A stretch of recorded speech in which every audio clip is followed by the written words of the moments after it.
Chopta village. Chopta దోదాం యాత్రలో భాగంగా కేదార్నాథ్ దర్శనం తర్వాత తుంగనాథ్, బద్రీనాథ్ వెళ్ళే దారిలో తుంగనాథ్ వెళ్ళడానికి రెడీ ఉన్నాము.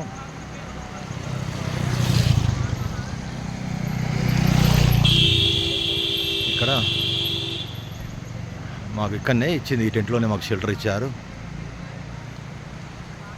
చోప్తా విలేజ్ ఇక్కడ నుంచి 5 కిలోమీటర్లు తుంగనాథ్.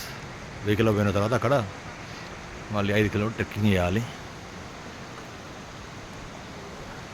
వ్యాన్లో బ్యాగేజ్ సర్దుతున్నారు. ఇవే క్యాంప్ టెంట్స్ మాకు ఇచ్చినాయి. శివాలిక్ క్యాంప్. మంచు వర్షం 2 ఉన్నాయి. 10 వరకు ఉంది టెంపరేచర్ ఇప్పుడైతే ప్రస్తుతము. ఇంకా తుంగనాథ్ వెళ్తే అక్కడ ఎట్లా ఉంటుందో తెలియదు. విపరీతమైన ట్రెక్కింగ్ హైట్ ఉంటుంది, చూడాలి, అక్కడికి పోయి అక్కడ తెలుస్తుంది.